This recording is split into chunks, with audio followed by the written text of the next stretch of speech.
अपने मरकज से अगर दूर निकल जाओगे, खाक हो जाओगे, अफसानों में ढल जाओगे। अपने परचम का कहीं रंग भला मत देना, सुर्ख शौलों से जो खेलोगे तो जल जाओगे। दे रहे हैं तुम्हें जो लोग रफाकत का फरेब, उनकी तारीख पढ़ोगे तो दहल जाओगे।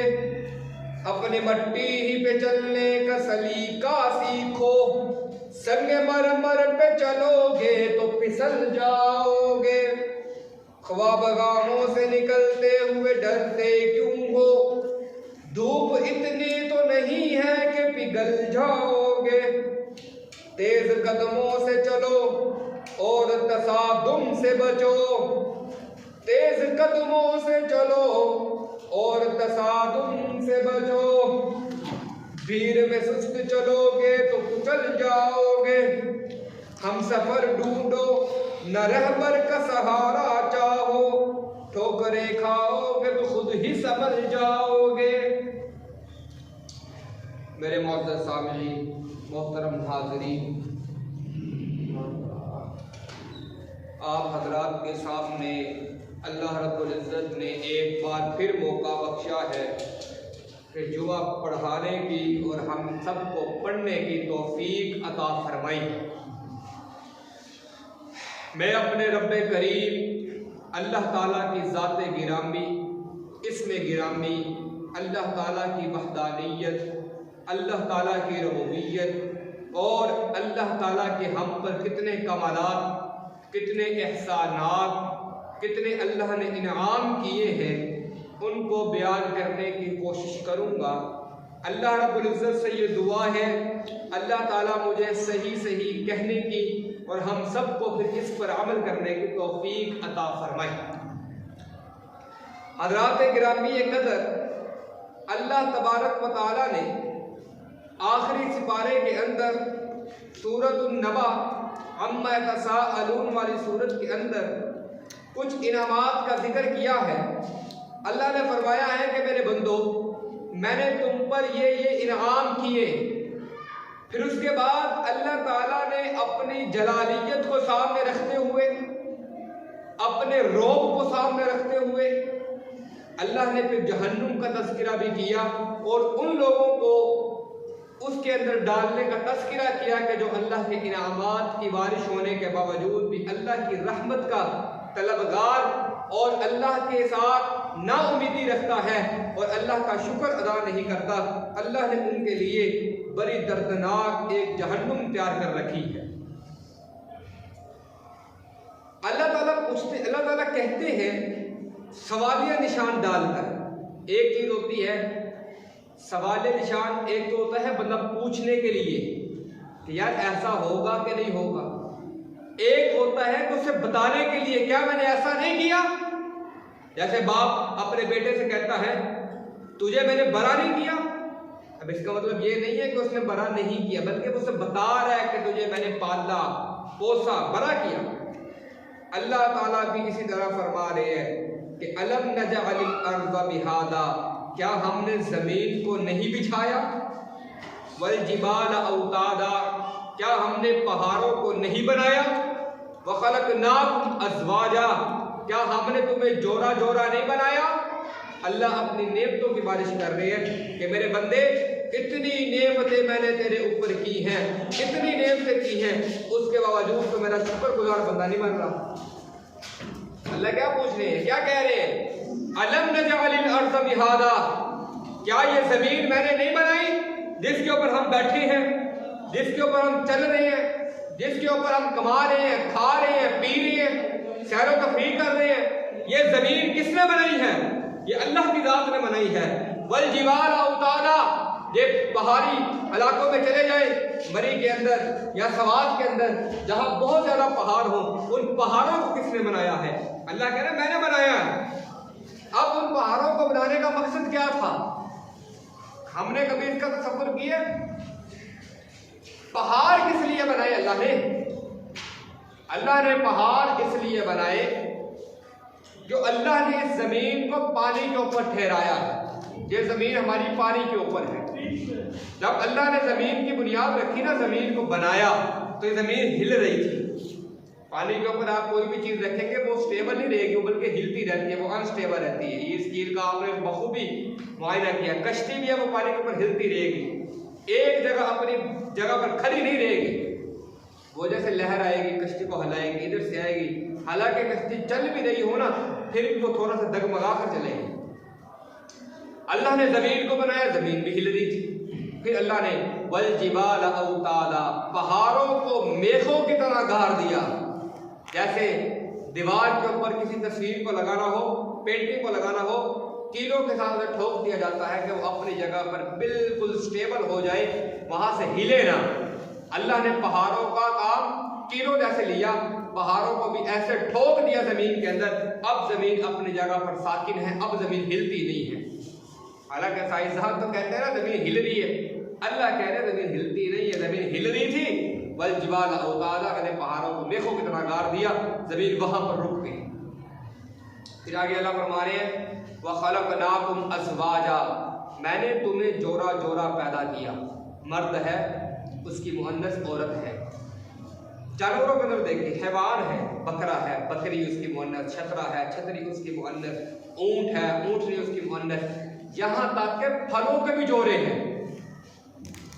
अब आप कहेंगे फलों के भी कैसे जोड़े हैं? जब फल पैदा होते हैं, उन फलों के ऊपर जो छिलका होता है, छिलके के अंदर जो अखरोट है उसका जो छिलका है, वो छिलका उस अखरोट का जोड़ा है।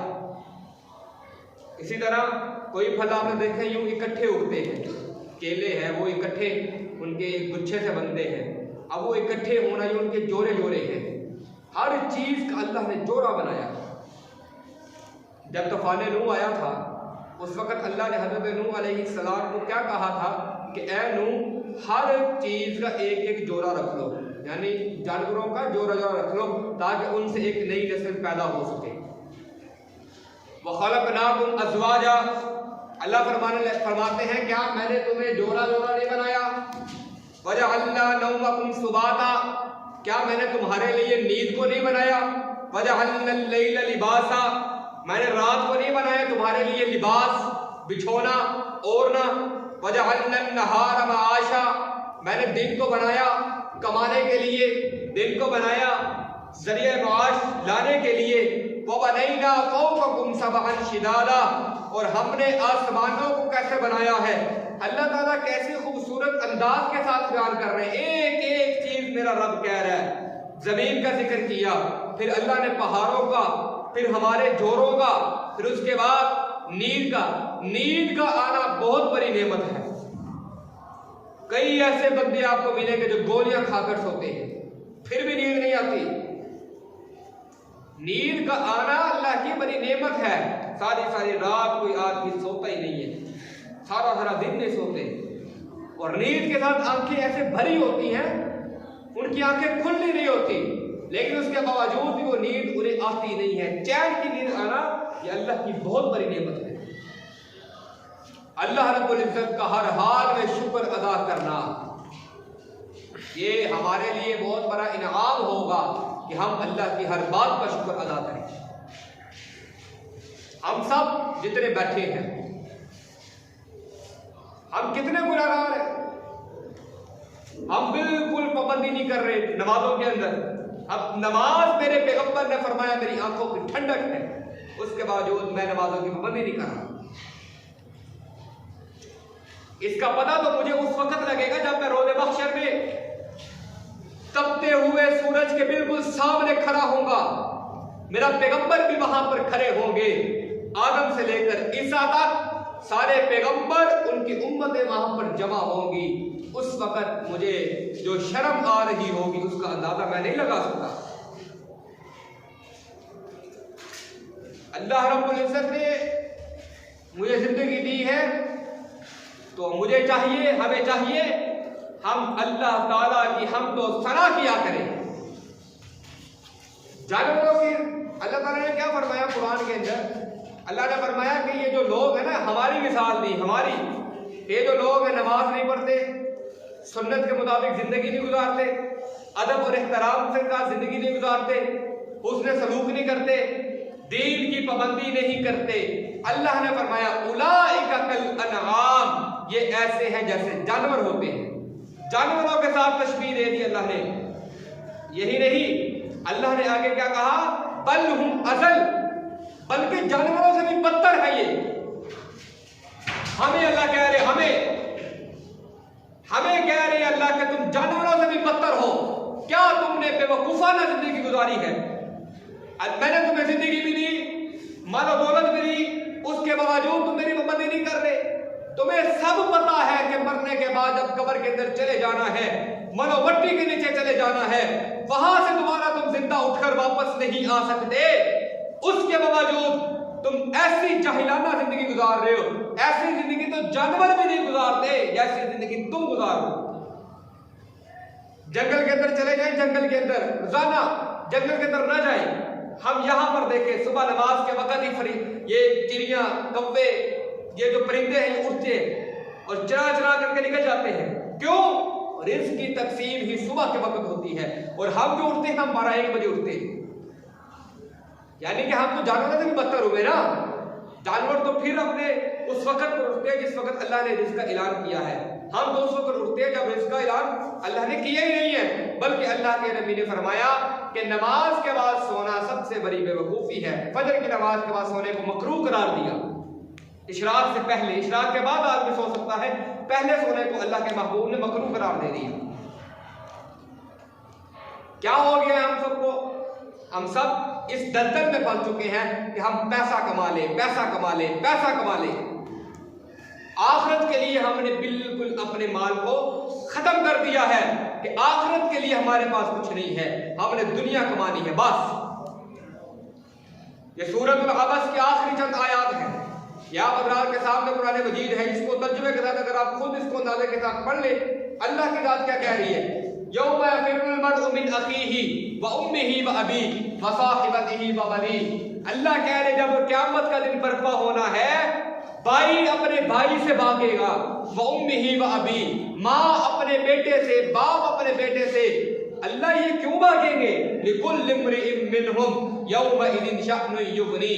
अल्लाह फरमाते हैं क़यामत का दिन ऐसा सख्त दिन होगा कि हर आदमी को अपने नामे अमाल की परी होगी कि कहीं मेरा बाप मुझसे नेकी ना मांग ले, कहीं मेरा भाई मुझसे नेकी ना मांग ले, कहीं मेरी बहन, मेरी बेटी, मेरी बीवी, मेरा दोस्त, अजीजों अकारी मुझसे नेकी ना मांग ले। वो दूर दूर भागेंगे।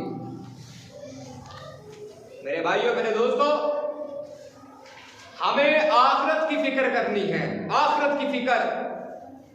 हमारे पैगंबर के जमाने को देखिए, हजरत अम्मा आयशा की वफा को देखिए। मेरे पैगंबर ने वफा वाली औरत को बड़ा पसंद किया है। मेरे पैगंबर कहते हैं मुझे वफा वाली औरत बड़ी पसंद है। तो हजरत आयशा की वफा को देखिए जरा। घर के अंदर खाने पीने के लिए कुछ नहीं है। मेरे पैगंबर का जमाना है, सारे नबियों का सरदार है, सारी कायनात का सरदार, नबियों का नबी है। घर में खाने के लिए कुछ नहीं, 3-3 दिन फाके हैं, पेट पे पत्थर बांधे हुए हैं।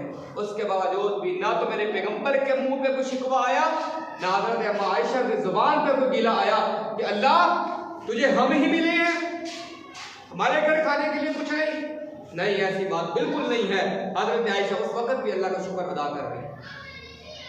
ये सवाल जहन में उठ सकता है कि गरीबी भी तो हर कोई ऐसा कर सकता है, क्योंकि जब कुछ नहीं है तो अल्लाह का शुक्र तो अदा कर सकता है ना। ये जो गरीबी है इसे मैं बात नहीं करता, अमीरी की बात आता हूँ। मेरे पैगंबर की वफात होती है, हज़रत अबू बकर का ज़माना गुजरता है, हज़रत उमर का दौरे खिलाफत आता है। हज़रत उमर अमीरुल मुमिनीन हैं, 12,000 रुपया हज़रत आयशा के घर बेचते हैं कि अम्मा जान ये आपका 1 साल का खर्चा है। उस वक़्त का 12,000 आज का पता नहीं कितना बनता है, 12,000 दिनार हो, दिरहम हो, आज के देखे जाए तो कितने लाख रुपए बनते हैं। हज़रत आयशा अब खुशी है कि पैसे आए हैं। ये तो हर बंदे को खुशी थी ना, मेरे पास पैसा आ गया, बस ठीक है, मेरा रिजल्ट अच्छा हो जाएगा। अम्मा आयशा के मैं कुर्बान जाऊँ उन अल्फाज पर। हज़रत आयशा कहती है अपनी खादिमा से कि इस पैसों की बोरी के सामने कपड़ा रखो, मुझे इन पैसों की बोरी पे नजर न डालने दो मेरी, मैं कैसे इन पैसों को ले सकती हूँ। मेरा शौहर आमिना का लाल मोहम्मद रसूलुल्लाह 3 दिन तक भूखा रहता था, पेट में पत्थर बांधता था। मैं आयशा उसकी बीवी कैसे खुश रह सकती हूँ, कैसे खाना खा सकती हूँ। हजरत अम्मा आयशा ने अपनी खादमा से कहा कि आप ऐसा करें, मोहल्ले के मिस्कीनों को बुलाएं, मोहल्ले के गरीबों को बुलाएं कि उन्हें ये सारे दिनार तकसीम कर दें, उनके घर का खाना चले। खुशी के अंदर भी मेरी माँ आयशा ने मेरे पैगंबर को नहीं बुलाया। आज हमारे घर अगर गुजारा नहीं है ना, हमारे जुबान पे शिकवे हैं, हमारे दिल के अंदर रंजिश है कि यार फलां के पास बड़ा पैसा है, फलां के पास बड़ा पैसा है। मेरे भाइयों, मेरे दोस्तों, ये जो पैसा है ना, ये खत्म हो जाने वाला, लेकिन आखिरत का पैसा कभी खत्म नहीं होगा। याद रखिए, हम समझते हैं कि आखिरत के अंदर कुछ भी नहीं है। यार हम अल्लाह के कुरान पर तो ईमान रखते हैं ना। अगर तो अल्लाह के कुरान पर ईमान नहीं रखते तो बताओ, मैं अल्लाह के कुरान को छोड़ देता हूँ। अल्लाह का कुरान कह रहा है, मैं युकरिदुल्लाह कर्ज़न हसनन फयुज़ाइफहु लहु अज़आफ़न कसीरा। जिसने अल्लाह को कर्ज़े हसना दिया, अल्लाह उसके कर्जे को बढ़ाता जाएगा, बढ़ाता जाएगा। रोज़े महशर में बंदा पूछेगा, अल्लाह मैंने तो अपनी नेकियां की नहीं है, ये इतनी नेकियां कहाँ से आई? अल्लाह कहेंगे तूने अपनी जिंदगी के अंदर 1 दिनार मुझे तोहफा हदिया दिया था, मेरे लिए मस्जिद बनाई, सदका दिया, गरीबों को खाना खिलाया, बेवाओं के सरों पे हाथ रखा, मिस्कीनों को खाना खिलाया, उसको मैंने इतना बढ़ा दिया, इतना बढ़ा दिया, आज इतनी नेकियां बन गई। हम समझते हैं दुनिया कमा लो, दुनिया कमा लो। मेरे भाइयों, एक वक्त आना है, हमें पता ही नहीं लगना कि हमारी आंख कब बंद हो गई। बिल्कुल ज्यादा दूर क्या जाना है, ये हमारे साथ वाले हैं जो पड़ोसी हैं, ये भी बिल्कुल ताजा वाकया है, बिल्कुल ठीक ठाक जा रहे हैं, रास्ते में एक्सीडेंट होता है, मौके पे। किसको पता था कि मेरा बेटा जाएगा और वापस नहीं आएगा? किसको पता था हमारा हमसाया जाएगा, वापस नहीं आएगा? आज हम तो बैठे हैं ना बड़े मजे से, हमें भी नहीं पता कि हमने मस्जिद से बाहर भी निकलना कि नहीं निकलना, हमें नहीं पता हमने जुमे की नमाज पढ़नी है कि नहीं पढ़नी। उसके बावजूद भी हम गुनाह किए जा रहे हैं, हमारे दिल काले स्याह हो चुके हैं, इतने काले हो चुके हैं, हम गुनाह करते वक्त भी हमें शर्म महसूस नहीं होती कि हम उस अल्लाह के सामने गुनाह करें जो हमें हर वक्त देख रहे हैं। मेरे भाइयों, मेरे दोस्तों, मेरे बुजुर्गों, पूरे कुरान को पढ़ने का नहीं कहता, सिर्फ आखिरी पारे को तर्जुमे के साथ हम पढ़ ले, अल्लाह की कसम हमारे रोंगटे खड़े हो जाएंगे कि अल्लाह क्या कह रहे हो, हम क्या कर रहे हैं। वुजूहुन यौमइदिन मुस्फिरा ज़ाहिकतुन मुस्तबशिरा व वुजूहुन यौमइदिन अलैहा गबरा तरहकुहा क़तरा उलाइका हुमुल कफ़रतुल फजरा। अल्लाह कहते हैं जो बड़ा नेक बंदा होगा उसका चेहरा तो चमक रहा होगा, उसके जो चेहरे पे मुस्कुराहट होगी, लेकिन जो बदबख्त होगा ववुजूहुन यौमइदिन अलैहा गबरा, बहुत से चेहरे ऐसे नजर आएंगे, उनके चेहरे काले स्याह, गुबार आलूद उनके चेहरे पर मली होगी। तरहकुहा क़तरा, स्याही अल्लाह कह रहे हैं मैं उनके चेहरे पर डाल दूंगा। उलाइका हुमुल कफ़रतुल फजरा, ये काफर और फाजर लोग होंगे। इसलिए मेरे भाइयों, मेरे दोस्तों, इस बात से फिक्र नहीं करनी कि यार क़यामत का तज़किरा क्यों होता है। ये इसलिए होता है कि हमारी खुद की इस्लाह हो जाए। यानी मैं खुद यहाँ पर जो बैठा हूँ इतना नेक तो नहीं हूँ ना कि सिर्फ आपके सामने बैठ में सिर्फ यही मेरी नेकी है, इसके अलावा मेरी कोई नेकी नहीं है। पूरा दिन गुनाह के अंदर है। सुबह उठते हैं, गुनाह के साथ जिंदगी हमारी गुजरना शुरू होती है, रात सोते हैं तो चुगलियां करके सोते हैं। जो मैं बैठा हूँ इधर, ये तो आपके सामने कुरान पकड़ के बैठ गया, वो आप समझे कि बड़ा नेक है। कोई नेक नहीं, कोई नेकी नहीं है। रब का कुरान मेरे हाथ में है, आपसे ज्यादा गुनाह मैं करता हूँ। ये सिर्फ इसलिए तज़किये हो रहे हैं कि हमारी खुद की इस्लाह हो जाए। शायद अल्लाह इस वजह से मेरे दिल को बदल दे कि मेरे दिल के अंदर से ये बातें निकल रही हैं, अल्लाह इन बातों को लेकर मेरे दिल को बदल दे कि अल्लाह की रहमत से, अल्लाह की तौफीक से अल्लाह इतनी रहमत और करम करेगा कि मेरी वजह से हम सब के दिलों को बदल देगा। मौत तो एक दिन आनी आनी, ये तो फैसला पक्का है, अटल फैसला है। देखो सबसे पहले पैगंबर कौन है? हजरत आदम। कितने 100 साल जिंदगी गुजारी, दुनिया में रहे हैं, चले गए। हजरत नूह अलैहिस्सलाम ने 950 साल सिर्फ तबलीग ही तबलीग की है। जिंदगी कितनी थी उनकी? 1250 साल जिंदगी या 1200 साल जिंदगी गुजारी। 1200 साल जिंदगी गुजारने के बाद दुनिया में वो नहीं रहे, उसके बाद भी मौत आई है। एक औरत आई हज़रत मूसा के पास, ये वाक़या बड़ा दिलचस्प है। आगे कहने लगी कि मूसा अलैहिस्सलाम को कि आप दुआ करें कि मेरी जो औलाद है वो जवानी में फौत हो जाती है, बचपन में फौत होती, बचपन में कितने में, बचपन में फौत हो जाती है, दुआ करें। हज़रत मूसा ने पूछा कितने साल की उम्र में फौत हो जाती है? कहने लगी अभी 400 साल होते हैं, फौत हो जाती है। 400 साल का बच्चा, वो शिकवा कर रही है कि 400 साल का भी मेरा बच्चा होता है, फौत हो जाता है। हमारे बच्चे 4-4 साल के ना, इनका बचपन तो ये है 6-6 साल, वो 400 साल के बच्चे हैं, शिकवा कर रही है कि मेरे बच्चे छोटे फौत हो। उनकी जिंदगी कितनी होंगी? 2000 साल, 3000 साल तक उनकी उम्रें होती थी। उसके बावजूद वो दुनिया में नहीं है। किसी को नजर आते हैं वो आज? पूरी दुनिया में हुकूमत करने वाला कौन था? सिकंदर आजम। किसको पता है कि उसकी लाश कहाँ, उसकी कब्र कहाँ पर है? ये जो आज 8 फरवरी को इलेक्शन होगा ना, अगले इसी महीने की 8 फरवरी को, अपना इंतखाब अच्छा करें। अच्छे से मुराद ये है, वैसे तो सारे बुरे हैं जितने हमारे इलेक्शन में खड़े हैं, कोई एक भी ईमानदार है इसमें से कि जिसको हम समझे कि यार ये बड़ा ईमानदार है, इसको वोट दें? कोई एक भी नहीं है। लेकिन उन बुरों में भी अच्छे को तलाश करने की कोशिश करें। अगर कोई अच्छा नहीं है तो ना वोट दें। वोट एक गवाही है, इस बात को ज़हन में रखने की ज़रूरत है। वोट क्या है? गवाही है। अगर आपकी गवाही गलत हुई तो इसका हिसाब हम सबको देना। यदि अगर मैंने गलत वोट डाल दिया ना, रोज़े महशर अल्लाह मुझसे पूछेगा तूने इसको वोट क्यों दिया? पैसों की खातिर, ताल्लुक की खातिर? बिल्कुल ऐसा नहीं है। वोट की शरई हैसियत यही है कि वोट एक गवाही है, और गवाही देना बिल्कुल ऐसे है जैसे मुजरिम अदालत के अंदर खड़ा है और उसके मुकाबले में एक दूसरा शाहिद है, वो उसके लिए सच्ची गवाही दे, झूठी गवाही ना दे।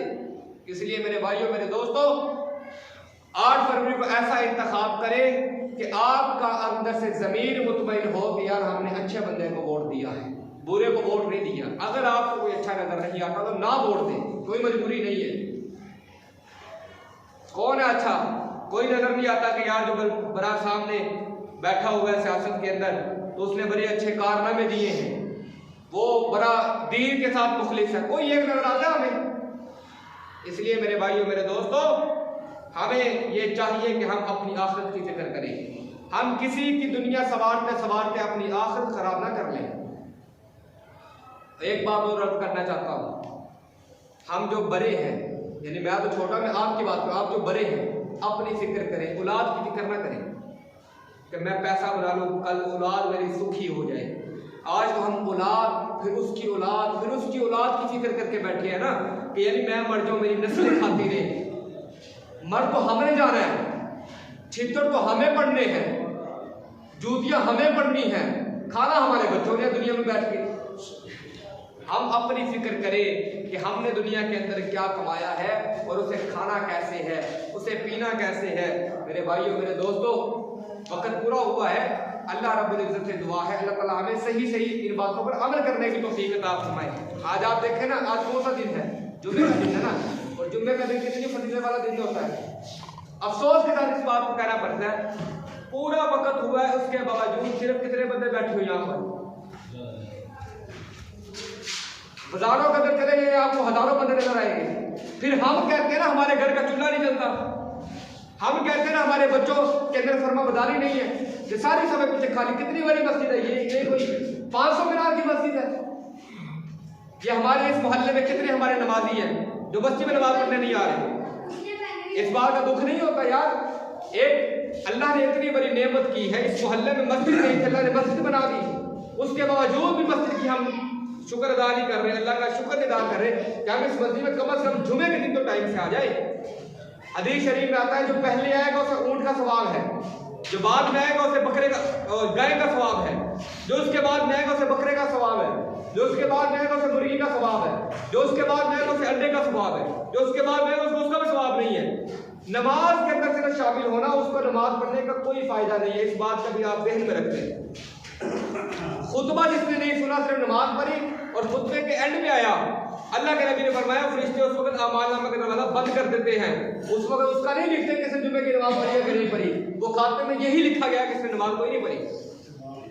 अभी कितना वक्त हुआ? 1:35 हो गए हैं, उसके बावजूद भी मस्जिद को नजर आ रहा है आपको? 38 मिनट हो गए हैं, 45 मिनट में नमाज है। ये सिर्फ इसलिए मैं बात कर रहा हूँ कि हम चलो बाकी कोई नहीं आता, जो पक्के नमाजी वो भी नहीं आ रहे, वो भी एंड पे आपको नजर आएंगे। इसलिए मेरे भाइयों मेरे दोस्तों, हम सबको इस पर फिक्र करनी चाहिए।